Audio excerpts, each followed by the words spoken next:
Hiya, I'm John Clare, I'm the County Councillor for Aycliffe North Ward, and together with Joan Gray and Mike Dixon we're seeking re-election at the coming elections on the 4th of May. We've promised to knock on every door in our ward. I've been out this afternoon. I knocked 238 doors. It reminds me of that joke on Round the Horn and the old radio programme.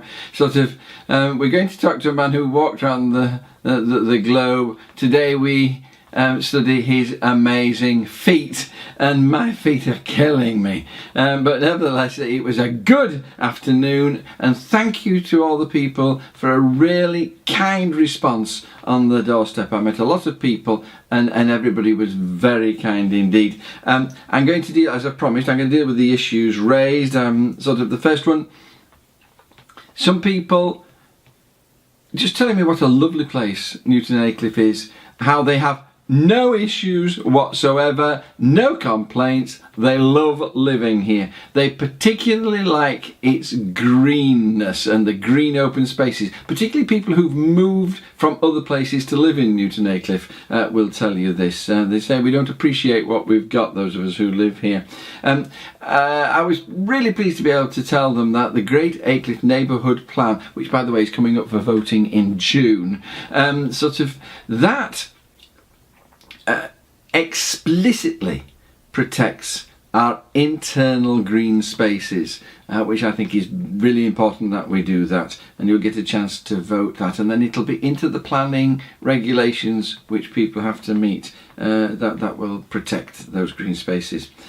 Secondly, town centre, things I can't do anything about. The town centre, you know, it's privately owned. To be fair to the town centre owners, they've ploughed £20 million into refurbishing it. People say, but there's still no shops.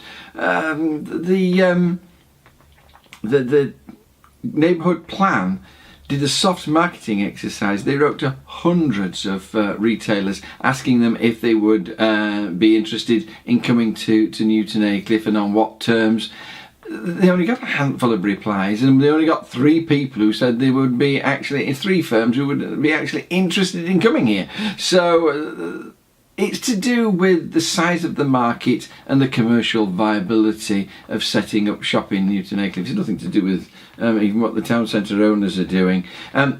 I would point out that in order to help that process of town centre regeneration, the County Council, at a time of austerity, has pumped £2.5 million into the leisure centre. They've completely refurbished the leisure centre, and they've put the library there.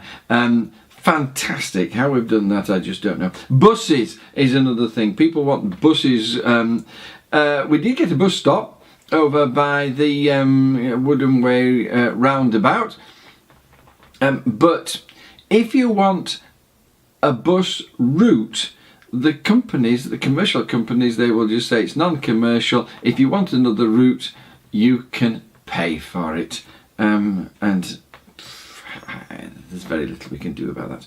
And what's more, no other councillor will be able to. Elect somebody else, they won't be able to do anything about it either.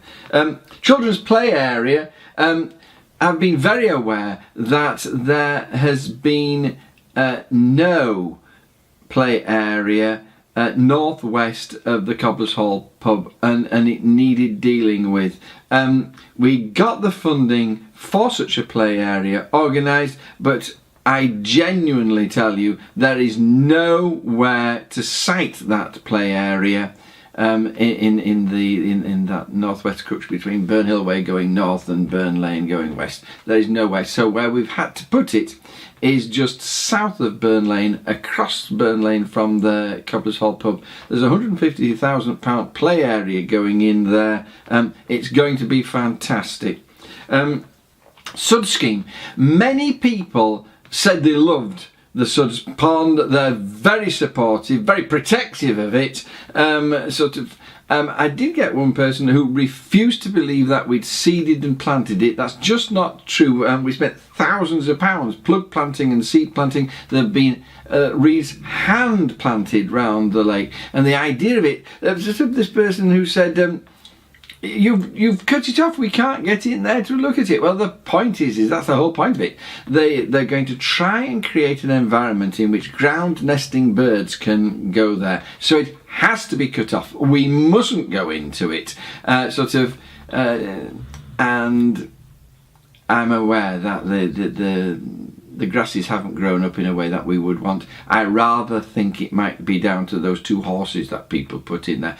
If we find that they have eaten or puddled the flora so it can't establish itself, we'll have to replant. I'm onto that. We'll just have to wait and see what happens this summer. I'm hoping it'll grow up enthusiastically. Speeding on private estates, really good point. And to be honest, I'm not quite sure what we can do about this. I'll look into it. I'm sure we can do something about road markings. I don't think we'll be allowed to do speeding signs, but I'll ask that question. But when I was going around that very estate, I was interested to find this left over from when they were building the houses. I wonder whether that's still legal to be there.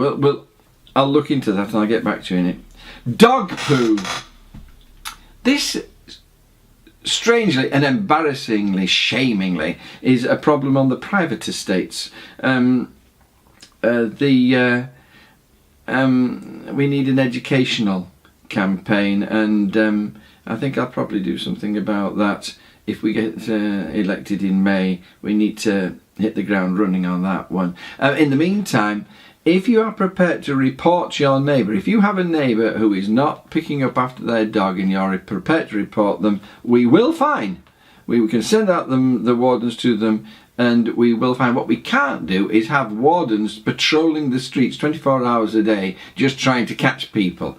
We need information, and particularly this is one of those things where we need people to be responsible for their own area. Just one thing on that though, on the way out, I was phoned and told about a litter bin where somebody had been obviously, this is revolting, obviously been collecting their dog poo bags for months, and they just tipped the whole lot into the bin, filled up the litter bin, and so it was overflowing with dog poo bags.